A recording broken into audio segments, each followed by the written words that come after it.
ada Kak Nitya Laksmi yang tadi saya sudah sampaikan kepada Bapak Ibu yang akan menemani Bapak Ibu di sesi pertama.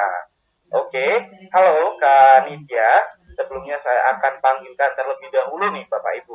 Halo Kak Nitya, apakah sudah di tempat dan sudah siap menyampaikan materi kepada Bapak Ibu dari Kabupaten Kutai Barat? Oke. Halo, sudah siap Kak Rido? Oke, suara sudah terdengar ya Bapak Ibu semua? Oke deh, alhamdulillah sudah terdengar ya. Sudah terdengar dan menggelegar nih Kak Nitya. Aduh, bahaya menggelegar dong. Seperti guntur ya Kak Nitya. Oke. Ini petir badai nanti jangan. Petir badai, oke. Baik Kak Nitya, sudah siap ya? Oke, jempol untuk Kak Nitya. Oke Kak Nitya, silakan waktu dan tempat dipersilakan dengan segala hormat untuk Kak Nitya memberikan materi untuk Bapak Ibu. Terima kasih. Terima kasih banyak Kak Rido. Selamat pagi Bapak Ibu dari Kabupaten Kutai Barat. Betul ya Bapak Ibu ya, Kabupaten Kutai Barat. Iya, kalau saya salah mohon disampaikan di kolom chat supaya tidak berlanjut salahnya. Selamat pagi Bapak Ibu, saya buka dulu. Assalamualaikum warahmatullahi wabarakatuh. Salam sejahtera untuk kita semua. Om Swastiastu, Om Namo Buddhaya, salam kebajikan. Selamat pagi semuanya, Bapak Ibu, semoga selalu dalam keadaan sehat ya. Yang paling penting di situasi pandemi seperti sekarang, sehat, bahagia, dan bisa mengikuti kegiatan ini sampai berakhir. Ini adalah kegiatan di hari kedua. Jadi di hari kedua saya akan memandu Bapak Ibu. Kemarin sudah dipandu sama Mbak Lilis dan Kak Sinta juga Mas Munazir. Hari ini adalah giliran kami. Nah Bapak Ibu, di hari kedua ini, sebelumnya perkenalkan dulu ya, nama saya Nitya Laksmi. Bapak Ibu bisa panggil saya Nitya. Saya asalnya dari Bali. Dan hari ini akan menginformasikan topik tentang budaya kelas ke Bapak Ibu guru sekalian. Jadi budaya kelas yang akan kita bahas adalah budaya kelas pada situasi pandemi seperti sekarang. Kalau sekarang pembelajarannya adalah PTMT, betul ya? Jadi pembelajaran tatap muka terbatas. Saya juga sebagai seorang guru Bapak Ibu di sebuah sekolah dasar di Bali. Jadi apa yang Bapak Ibu guru rasakan selama PTMT itu juga saya alami. Jadi sama-sama lah ya, kita sama-sama belajar. Nah, saya mau bagi salindia dulu terkait dengan budaya kelas. Sebelumnya sambil saya membagikan salindia, Bapak Ibu boleh sambil menuliskan ya di kolom chat. Saya ingin bertanya, menurut Bapak Ibu budaya kelas itu apa? Atau apa yang ada di pikiran atau di benak Bapak Ibu guru sekalian jika mendengar kata atau kalimat budaya kelas? Apakah budaya kelas itu semacam budaya di kelas? Atau budaya kelas itu adalah suatu tradisi? Silakan boleh tulis di kolom chat. Oke, sudah ada yang jawab ya, budaya kelas katanya kebiasaan, tapi ini direct message. Pembiasaan, kata Bapak Alfian. Oke, apalagi Bapak Ibu, budaya kelas, apa itu budaya kelas? Jadi kita akan bicara tentang budaya kelas pada kesempatan hari ini. Saya lihat kolom chat lagi, kebiasaan dalam kelas, betul sekali Bapak Hamid Syaiful. Budaya kelas adalah segala sesuatu yang sudah ditetapkan, kata Bu Aisyah. Terima kasih banyak Bu Aisyah, Pak Hamid, dan juga Bapak Alfian. Oke, kita buka ya, ternyata betul sekali. Budaya kelas itu adalah sebuah aturan, rutinitas, namun hal tersebut sudah disepakati bersama sebelumnya oleh seluruh warga kelas, dalam hal ini guru dan siswa. Biasanya budaya kelas itu berisi tentang cara-cara bersikap di dalam suatu lingkungan kelas. Nah, kalau berbicara tentang sistem pembelajaran saat ini, yaitu pembelajaran tatap muka terbatas, menurut Bapak Ibu guru, apakah benar pernyataan ini? Budaya kelas itu tidak kita butuhkan lagi dalam PTMT. Kalau Bapak Ibu setuju, silakan pilih benar. Kalau tidak setuju, silakan pilih salah ya. Bisa tulis di kolom chat juga. Kata Bu Hartati salah nih. Bu Lidwina juga bilang salah. Oh, Bu Lidwina bilang benar. Dari SDN 005 MMB, salah. Salah, benar, salah. Oke, ramai sekali langsung jawabannya ya. Tapi banyak yang bilang salah. Oke, salah banget. Pak Sapriyadi bilang salah banget. Sangat tegas dan mantap nih Pak jawabannya. Kita buka, jawabannya adalah salah, betul sekali. Tapi ada juga yang bilang benar. Kita tidak menyalahkan. Mungkin situasi dan kondisi di kelas itu tidak memungkinkan untuk menerjadikan budaya kelas yang baik. Tetapi tetap kita harus membudayakan sebuah aturan kebiasaan yang positif meskipun kelas kita tatap muka terbatas. Nah, Bapak Ibu, berbicara dengan pembelajaran tatap muka terbatas, jadi selama pandemi yang sudah berlalu bahkan sampai sekarang pun masih, Mas Menteri kita melihat bahwa ternyata potensi model pembelajaran blended learning itu masih cocok kita gunakan sampai detik ini. Karena mengingat tidak semua sekolah bisa membuat siswanya berada di sekolah 100% atau dalam artian 100% tatap muka, tapi ada juga sekolah-sekolah yang mungkin siswanya sudah berada jauh dari rumah karena sudah lama pandemi begitu, dia pulang kampung. Akhirnya tetap harus belajar, tapi pembelajaran dilakukan secara jarak jauh. Digunakanlah pembelajaran daring.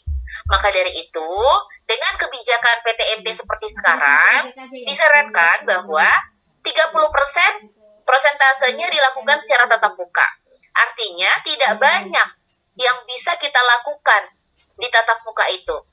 Lalu kegiatannya apa sebaiknya? Kegiatannya adalah Bapak Ibu jangan lagi memberikan materi saat PTM. Namun PTM itu dilakukan kegiatan yang bisa mengembangkan keterampilan siswa. Seperti misalnya siswa kita kasih kesempatan untuk berbicara atau presentasi. Pertanyaannya, apa yang dipresentasikan? Tentu saja diskusi materi yang sudah mereka terima lewat pembelajaran blended. Jadi saat pembelajaran daring, di 70% online itu, disitulah saatnya Bapak Ibu memberikan materi ke siswa. Juga bisa memberikan tugas yang berisi langkah-langkah kegiatan yang dapat mereka ikuti, dapat mereka lakukan secara mandiri. Begitu pula dengan pemberian tugas. Mereka bisa lakukan secara daring. Kemudian, apabila ada hal-hal yang tidak dipahami, mereka dapat bertanya secara langsung pada saat tatap muka. Jadi, sebaiknya hal-hal yang sifatnya esensial itu tidak dilakukan saat tatap muka, tapi saat pembelajaran online. Demi bisa mengefektifkan PTMT dengan sistem blended learning. Karena kalau kita lihat mungkin ketika bagi materi, materinya banyak sekali. Kayaknya kalau tatap muka itu tidak mencukupi waktunya. Tetapi jika dilakukan secara daring, bisa hemat waktu gitu ya. Bisa lebih efisien pada tempat dan juga mereka sudah diberikan kuota ya kan Bapak Ibu. Setiap siswa dan guru mendapatkan kuota dari Kemdikbud setiap bulan, itu bisa dimanfaatkan. Jadi memang sudah difasilitasi dan dimanfaatkan dengan sebaik mungkin juga.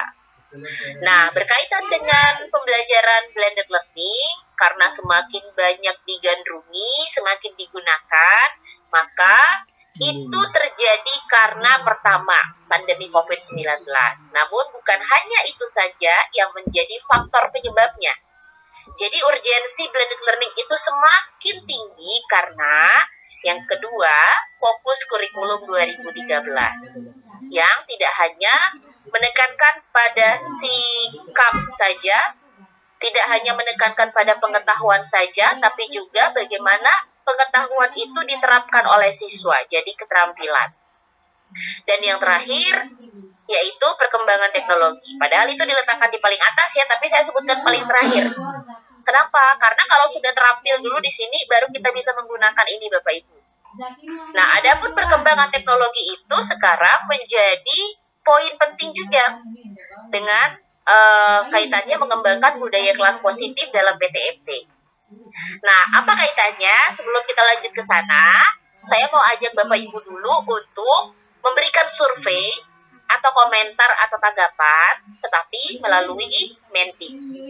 Caranya, Bapak Ibu tinggal akses www.menti.com. Lalu, jika diminta kode, silakan masukkan kode ini. Boleh dicatat kodenya ya, 90775748. Atau Bapak Ibu boleh mengklik tautan yang ada pada kolom chat. Ya, jadi Bapak Ibu bisa klik tautan yang sudah dibagikan oleh moderator kita, Kak Rido. Silakan langsung klik tautan itu, maka akan langsung menuju ke Menti. Tetapi kalau misalnya tidak ingin klik tautan itu, langsung buka browser, ketik ini www.menti.com, lalu masukkan kodenya. Saya akan coba membuka Menti tersebut. Apakah sudah ada yang bergabung? Mudah-mudahan sudah ada ya. Kita coba buka dulu. Nah, ini dia. Bapak Ibu akan menemukan 2 pertanyaan di Menti ini. Pertanyaan pertama, silahkan di sini Bapak Ibu sudah tatap muka atau belum? Oke, sebentar kita lihat dulu ya. Mungkin ini pertanyaannya sepertinya tertukar. Sebentar Bapak Ibu, kita cek dulu ya. Oke. Oh iya, betul sekali. Bapak Ibu mohon maaf untuk Menti yang tadi, itu sepertinya pertanyaannya salah, saya ulangi ya. Jadi pertanyaan untuk hari kedua. Baik, saya akan berikan ulang untuk linknya di kolom chat Bapak Ibu. Nah, ini dia yang saya berikan Bapak Ibu ya, tinggal klik di sana linknya, oke? Nah, itu sudah saya berikan di kolom chat. Bapak Ibu silakan klik link tersebut.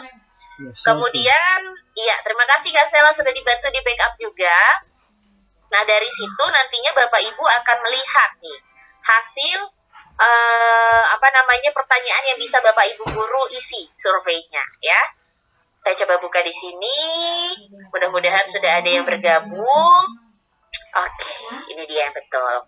Jadi, pada pertanyaan pertama di Menti ini, Bapak Ibu, saya ingin mengetahui media pembelajaran yang Bapak Ibu gunakan dalam membantu pelaksanaan PTMT di sekolah. Jadi, kami berikan 1, 2, 3, 4, 5, 6 opsi. Ada aplikasi perpesanan singkat, kemudian ada LMS, yaitu Google Classroom, ada aplikasi untuk video conference, ada aplikasi media sosial, live teaching, dan lainnya. Sampai sekarang, yang kita lihat ada 6 orang sudah memilih WhatsApp dan Telegram. Oh, akhirnya ada yang memilih Google Classroom. Yang memilih Zoom atau Meet baru 1 orang, sisanya memilih lainnya 1 orang. Tapi yang paling banyak di sini adalah WhatsApp dan Telegram. Ada 15 ya Bapak Ibu ya. Sekarang sudah hampir mencapai angka 20. Betul, oke. Nah, Bapak Ibu tetap konsisten pada pilihan ini, yaitu tetap pada media ini ya. Berikutnya, saya akan menuju ke pertanyaan kedua. Nah, di pertanyaan kedua ini, saya ingin tahu apa yang menjadi kendala saat Bapak Ibu menggunakan media tersebut dalam rangka membelajarkan siswa dengan sistem blended learning. Apakah waktu terbatas, siswa kurang motivasi, pembelajaran monoton, mobilitas guru jadi tinggi, atau siswa banyak tertinggal pelajaran? Yang mana? Saya kasih waktu kurang lebih 15 detik untuk memilih. Silahkan dipilih lagi yang mana yang paling menggambarkan hambatan atau kendala yang Bapak Ibu guru rasakan saat ini. Kalau bicara tentang PTMT, memang betul-betul singkat sekali waktunya ya Bapak Ibu ya. Bentar lagi udah pas, gitu. Bentar lagi udah penilaian akhir semester. Kalau saya di Bali penilaian akhir semesternya minggu depan. Kalau tempat Bapak Ibu gimana nih kira-kira? Kalau saya 29 November sudah pas lagi gitu. Jadi sebentar saja muridnya dapat belajar, udah ulangan. Kayak kemarin sebentar belajar udah PTS, sebentar belajar udah pas gitu. Jadi kayaknya merasa belum maksimal dalam membelajarkan siswa. Tapi mudah-mudahan siswa kita dapat mendapatkan hikmah gitu ya Bapak Ibu ya, dari apa yang sudah mereka lalui selama ini. Paling tidak guru tidak hanya menuntut lagi siswanya harus pandai dalam segi nilai, harus pintar dengan mendapatkan nilai 100 gitu misalnya. Jangan itu menjadi patokan kita. Baik, 15 detik sudah berlalu. Saya akan melihat hasilnya 49 orang, 50 sekarang, 50-an yang memilih waktu terbatas. Siswa banyak tertinggal pelajaran ada 28 dan 22 lainnya siswa kurang motivasi. Oke. Terima kasih banyak Bapak Ibu untuk partisipasinya di Menti. Saya akan kembali ke salindia saya. Jadi berdasarkan hasil dari Menti yang sudah Bapak Ibu guru isi tadi, kita coba buat itu dalam bentuk daftar. Tantangan dalam membangun budaya kelas blended learning yang positif. Yang pertama adalah kurang jelas instruksi dalam pembelajaran. Akibat waktu tatap muka yang terbatas. Tadi hampir dipilih oleh 50 sekian partisipan. Lalu yang kedua, tidak ada interaksi fisik yang bisa memengaruhi motivasi siswa. Itu juga tadi ada dalam peringkat yang terakhir ya. Di bar yang paling terakhir, tapi lumayan itu menjadi urutan kedua terbanyak. Lalu semangat belajar siswa menjadi kurangnya waktu untuk menyelenggarakan evaluasi, mobilitas guru lebih tinggi dari sebelumnya, dan kecemasan dalam menggunakan teknologi. Ini adalah tantangan yang dihadapi oleh hampir sebagian besar guru. Bahkan tidak hanya guru, tetapi juga siswa mengalami hal ini. Maka, sekarang fokus kita adalah caranya gimana? Solusi dari tantangan itu, solusi dari kendala itu. Ternyata Bapak Ibu, untuk bisa menumbuhkan budaya kelas blended learning yang positif, guru hanya perlu menemukan keseimbangan. Jadi kata kuncinya adalah seimbang. Seimbang dalam faktor struktur kelas. Struktur kelasnya gimana? Struktur kelas yang kadang-kadang terkontrol penuh, tetapi terkadang juga Bapak Ibu dapat membuat kelas itu menjadi kelas yang fleksibel. Artinya, Bapak Ibu bisa memberikan kesempatan bagi siswa untuk mengekspresikan diri, untuk bisa menentukan kira-kira apa yang boleh kita lakukan dan tidak boleh kita lakukan. Jadi mereka bisa berpendapat, menampung aspirasi dari siswa. Itu struktur kelas yang dimaksud. Yang kedua adalah fokus internal dan fokus eksternal dalam pembelajaran. Nah, dari fokus itu kemudian melahirkan 4 kriteria budaya kelas positif. Ini dia 4 kriteria budaya kelasnya yang dilahirkan dari hasil penelitian Thomas dan Henoski di tahun 2013. Nah, untuk bagian-bagian dari 4 kriteria budaya kelas ini kita akan bahas di sini Bapak Ibu. Jadi, 4 kriteria tadi, yang pertama ada hubungan yang erat dalam kelas. Pada hubungan yang erat dalam kelas ini maksudnya adalah Bapak Ibu dan siswa ketika ingin membangun sebuah kebiasaan yang baik, pastinya harus ada komunikasi di awal. Apa yang harus kita lakukan anak-anak, apa yang tidak boleh kita lakukan. Berdasarkan hasil kesepakatan, akhirnya lahirlah beberapa poin-poin yang dapat dilakukan di kelas itu. Tentu berdasarkan persetujuan semua anggota kelas. Nah, hal itu dapat kita lahirkan, dapat kita wujudkan apabila adanya hubungan yang bagus di dalam kelas itu. Guru mengenal siswa dan siswa juga mengenal gurunya. Kalau sudah terjadi, maka kolaborasi bisa berjalan dengan baik.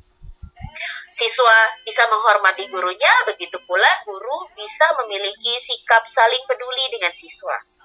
Akhirnya, dukungan sosial itu akan terjadi tanpa paksaan, tanpa rekayasa, dan mengalir begitu saja. Sehingga untuk mewujudkan pembelajaran yang berpusat pada siswa itu juga akan lebih mudah. Sebab Bapak Ibu bisa memahami apa yang siswa inginkan. Begitu pula siswa bisa memahami apa yang diinginkan oleh gurunya. Itu yang pertama, hubungan yang erat dalam kelas. Tetapi kalau di kelas itu mungkin Bapak Ibu punya banyak siswa yang dikenal hanya beberapa saja, yang pintar-pintar saja. Maka hubungan yang erat dalam kelas itu belum terwujud. Jadi masih ada strata-strata tertentu gitu ya.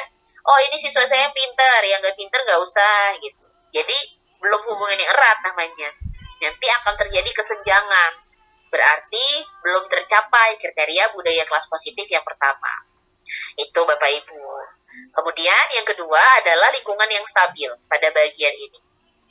Lingkungan yang stabil.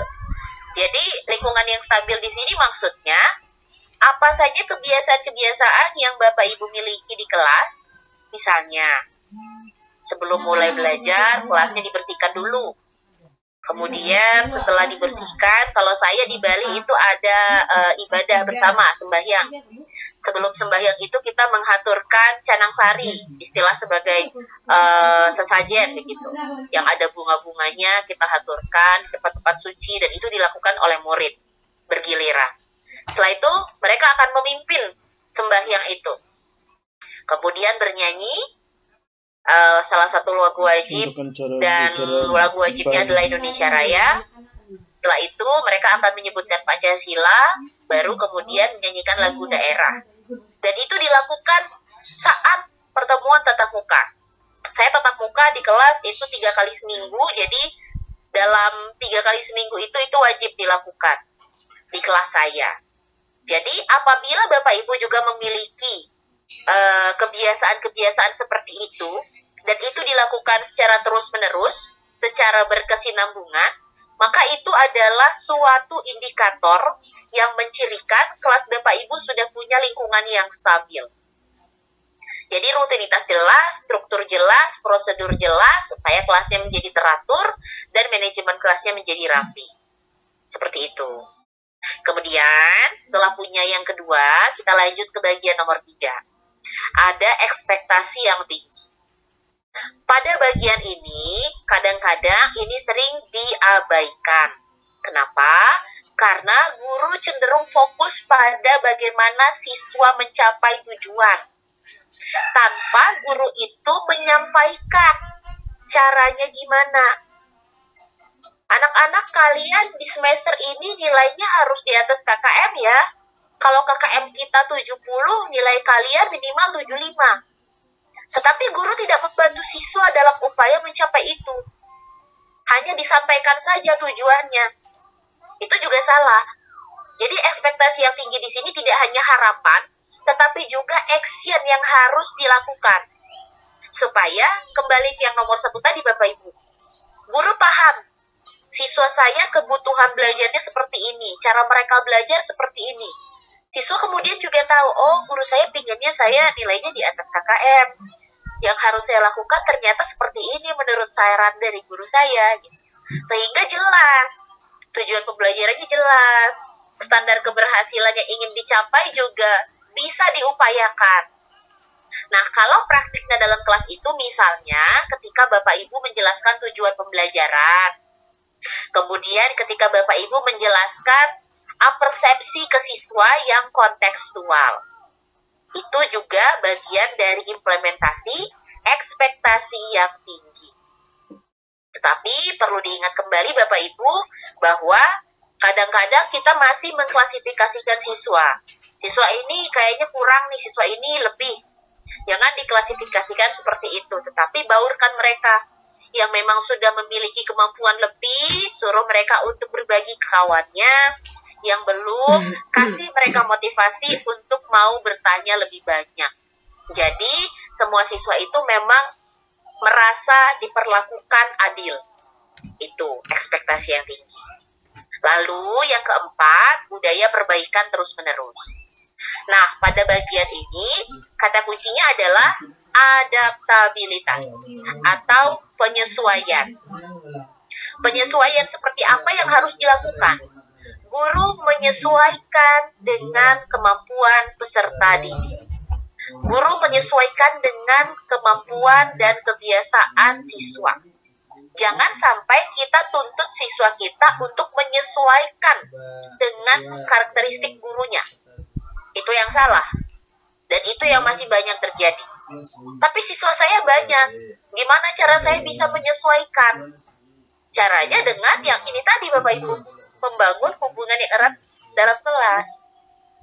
Jadi kalau sudah yang ini ada, nomor 2 juga ada, nomor 3 juga ada, maka untuk melakukan nomor 4 ini akan menjadi lebih mudah. Karena ini hanyalah bagian refleksi, bahasa sederhananya.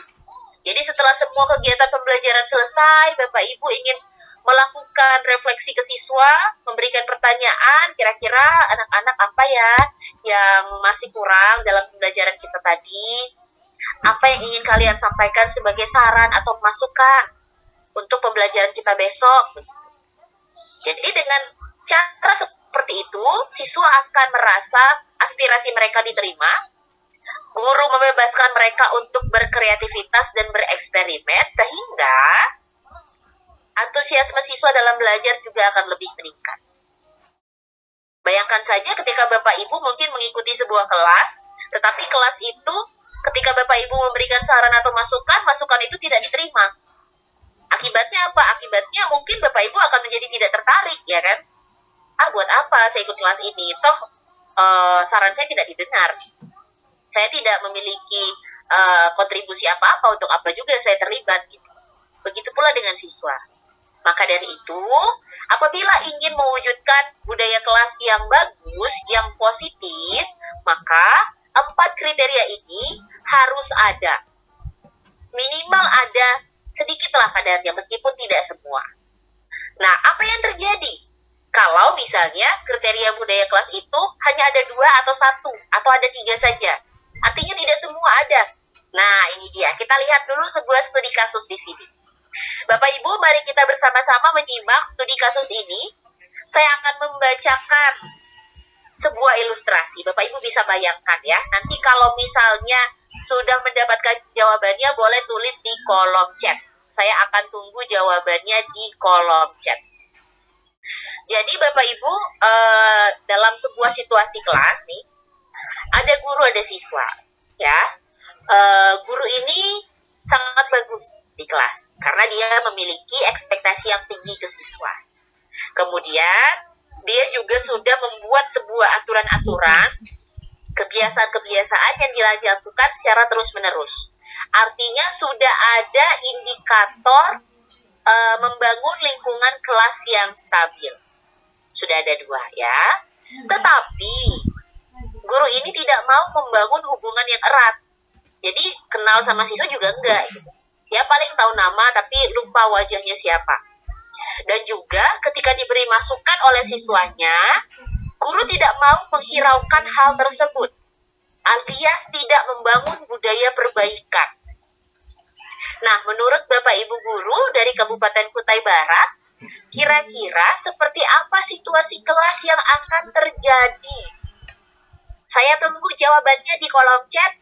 Boleh dituliskan langsung dan pastikan jangan direct message supaya semuanya bisa membaca ya. Oke, kelasnya menjadi tidak aman.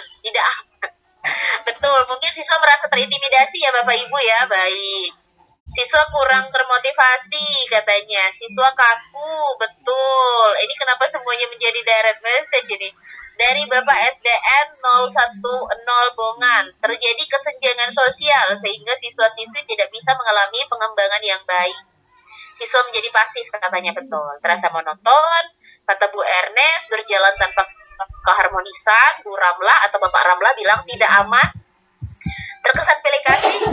Kemudian Bu Monika, kelas menjadi tidak menyenangkan, monoton kata Bu Heni. Pembelajaran jadi kaku kata Bapak Muhammad Yasir. Kelas jadi monoton kata Bu Wiwin. Bapak Kamsari, kelas menjadi membosankan. Siswa minder kata Pak Sapriyadi.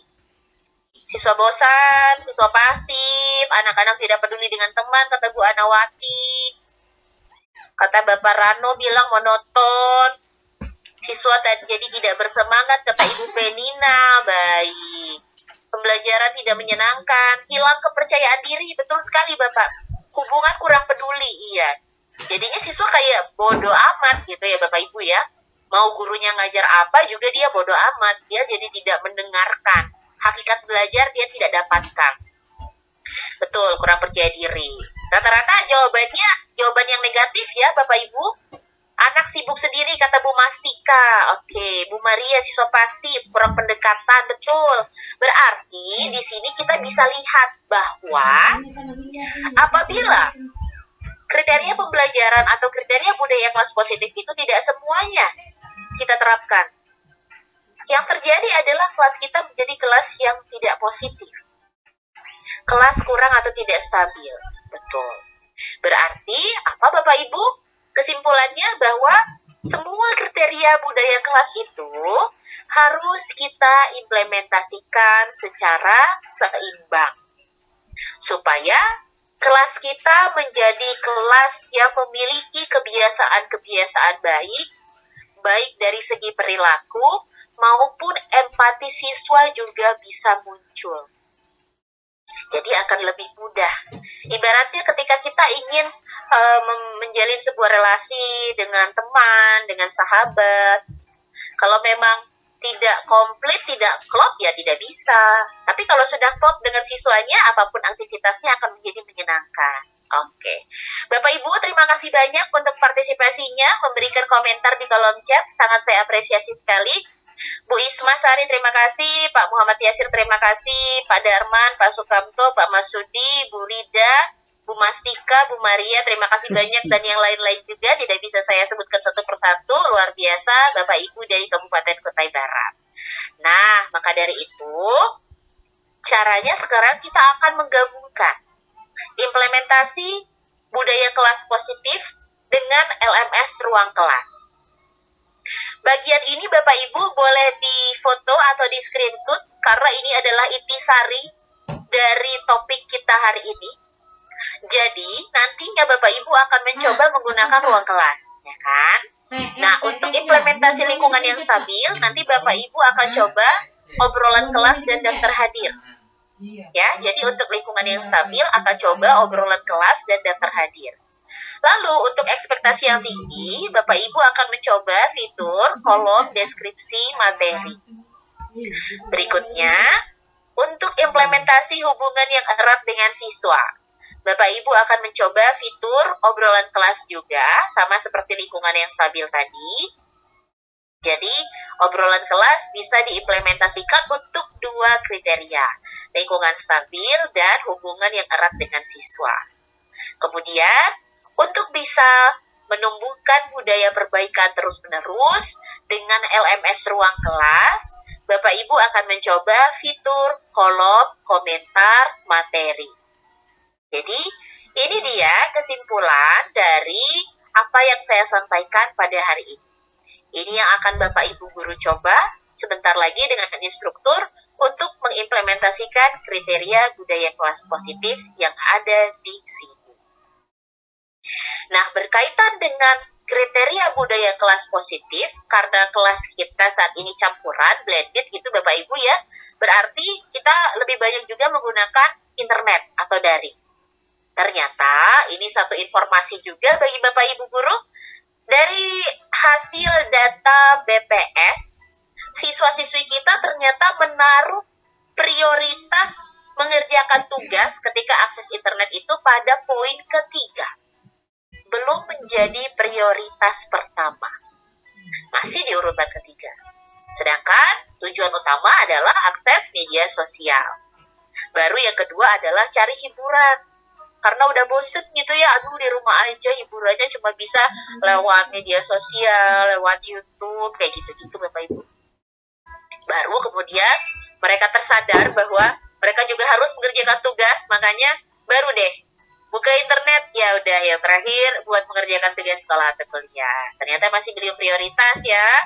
Nah, sekarang ketika Bapak Ibu ingin menerapkan budaya kelas positif dengan cara konten literasi digital, artinya melalui konten yang Bapak Ibu guru sampaikan ke siswa, tujuannya tidak hanya untuk menumbuhkan budaya kelas saja, tapi juga budaya daring.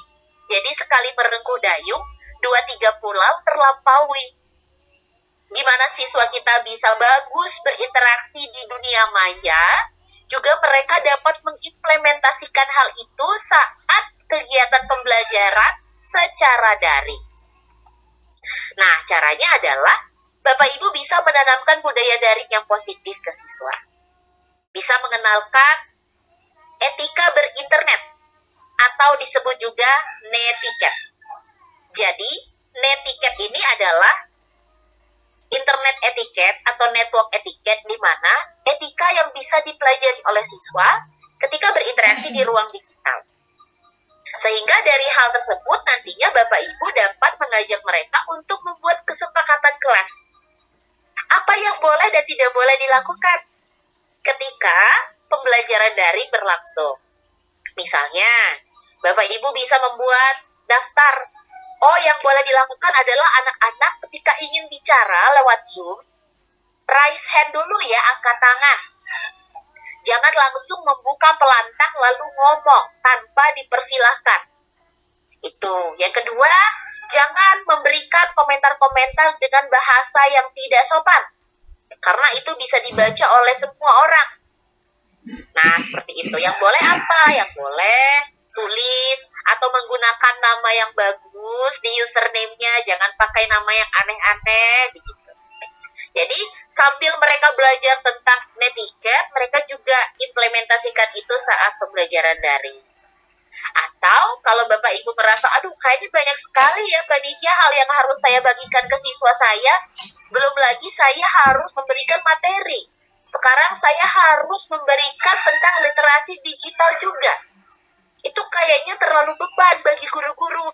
Bapak Ibu tidak perlu khawatir, karena Bapak Ibu juga bisa membagikan materi itu yang sudah disediakan oleh aplikasi Ruang Guru.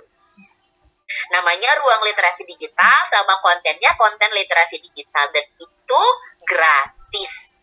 Bisa diberikan ke siswa sebagai referensi sumber belajar. Caranya gimana? Saya akan coba untuk membagikan layar ini, ada videonya. Mudah-mudahan videonya terdengar ya Bapak Ibu ya. Kalau tidak terdengar, boleh disampaikan kepada saya lewat kolom chat. Saya klik, mudah-mudahan videonya terdengar ya. Ruang Guru bekerjasama dengan Kominfo dan Siber Kreasi menghadirkan literasi digital.